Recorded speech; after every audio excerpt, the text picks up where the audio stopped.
Hey YouTube, Louie here. It is Wednesday, May 22nd, and I'm opening up with a chart of silver this morning. We are up to 1457. Never thought you'd hear me say that, did you? But up to 1457.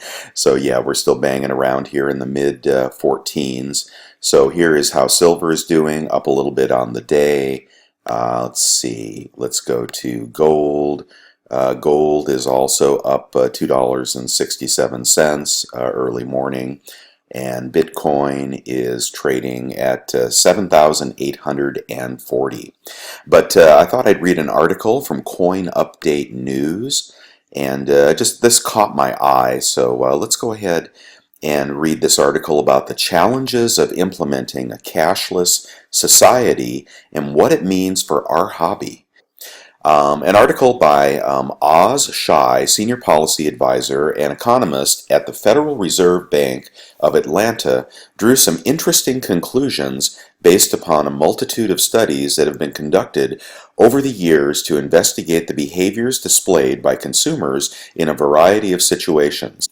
While the concept of a cashless society has been thrust into the ether for some time now, new developments in nations that have adopted these systems have once again brought this topic to the forefront of discussion. The notion of the U.S. becoming a cashless society is a controversial one and often sparks furious debate, with opinions ranging from cashless societies ushering in either a utopian future or a dystopian one. One example of this debate has coalesced around China's implementation of WeChat and Alipay in combination with its social credit system, the latter of which has drawn widespread criticism from the West. Despite the adoption of a cashless transaction system by several nations abroad, the United States remains unlikely to follow in the near future, given the continued dominance of cash for use in small transaction payments and for individuals who fall on the lower spectrum of household income. So, making it somewhat of a political issue, appears to me, but I see people using cash less and less as long as they have a debit card, right, or a credit card. So let's just continue. There is a graph here around the use of cash, check, credit card, debit card, and prepaid. Probably can't see that. It's a rather poor graphic. But payment dollar value, amount below or equal to $100, then we can see that the cash, the red bars, increase substantially when we're talking about payments below $100. The largely data-driven article by Shai provides a detailed look into the financial behaviors of Americans as they relate to overall transactions, amounts, and yearly household income. The first chart in Shai's article displays observations of in-person purchases. What is interesting to note about the chart is that as the payment amount of purchases increased in dollar value, the percentage of transactions that used cash or prepaid card for payment decreased, while credit card, debit card, and check payments increased in frequency. Well, that makes sense. The more expensive the transaction, the more likely you would use plastic. This was inversely true for smaller payment amounts, where cash largely dominated. What can be taken away from this is that cashless payments are preferable to consumers in higher value transactions, whereas cash is preferable in lower value ones.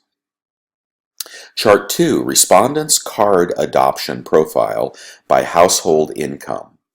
The second chart Shai uses in his article was generated from survey respondents in the same study, providing their demographic information regarding their yearly household income from $0 to $120,000 and whether or not they used credit and debit cards.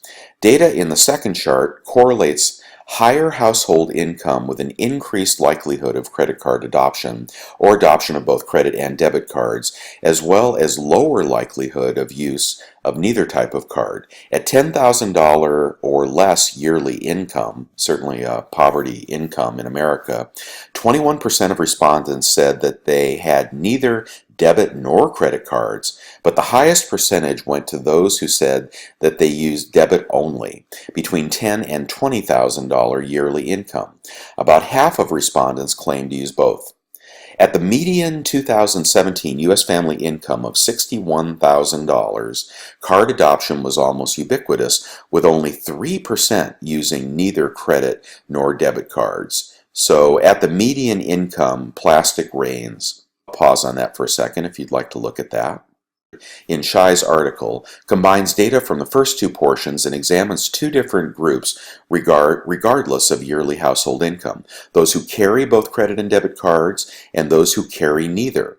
For respondents that carry both credit and debit cards, they made the most payments with debit, 36%, and the fewest with check, 1.2%. However, the highest average payment value was relegated to checks, $303, whereas the lowest average payment value was associated with cash, $14. For respondents that did not carry either credit or debit, most payments were made with cash, 86%, followed by prepaid cards, 12%, and checks 1.4%. Cash was also used for the lowest average payment value for those who did not have credit or debit cards, $29.50, while checks made up the highest average payment in the value range of $100. In an era where privacy is largely considered a luxury instead of a right, cash offers a rare solace from the intruding eyes of others, since it ironically leaves little or no paper trail. While not mentioned in Shai's article, the aforementioned reason, which has been extensively discussed, is possibly one explanation for why higher income individuals still use cash in certain transactions. Concern for privacy also correlates with the rise of cryptocurrency.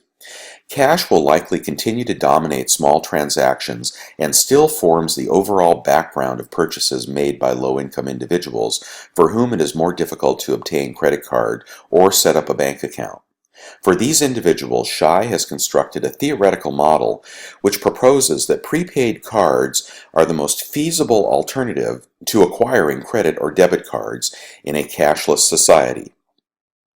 Shai also mentions a study by Chen, Hun, and Shai in which consumers' decisions to use cash was partially influenced by the burden of receiving coins as change. Well, that's funny, isn't it? People disregard coins these days. Some beautiful old coins. Considering the previous point that modern coins in pocket change are commonly considered a burden by consumers, what does that mean for the future of numismatics? Those who enjoy collecting coins will continue to do so, but the general lack of rare and valuable coins in circulation may have an impact on the attraction of new collectors to the hobby.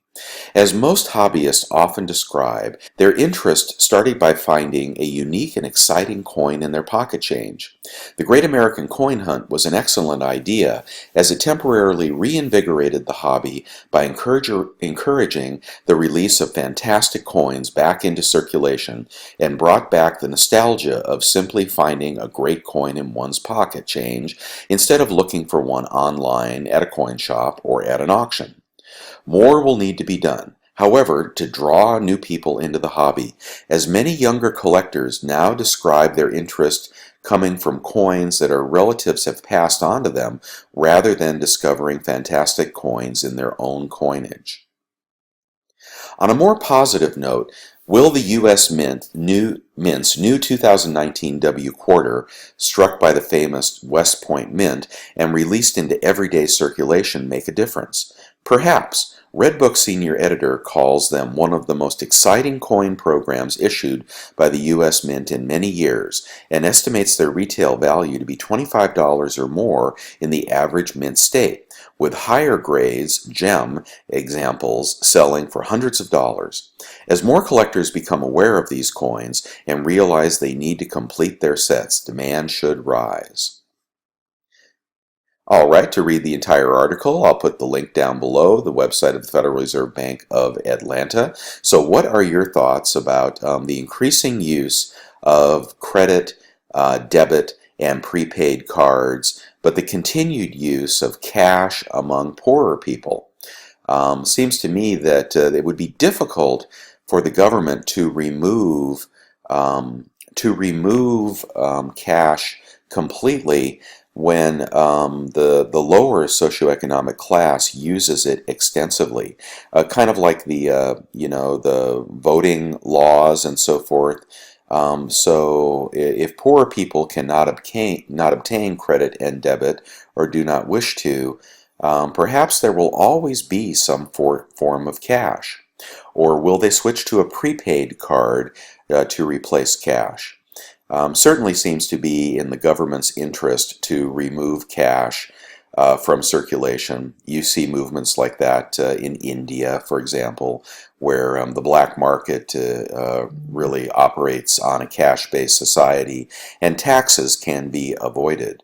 And as they can be in our hobby as well, with sales tax and so forth looming large, you can certainly see why cash will continue to be a very important tool for us in the collecting hobby. So, but if they eliminate coins completely, then I don't know. We'll all be dealing in old coins, and there won't be anything new to acquire. Anyway, what are your thoughts? Thanks, everybody. Louie signing out.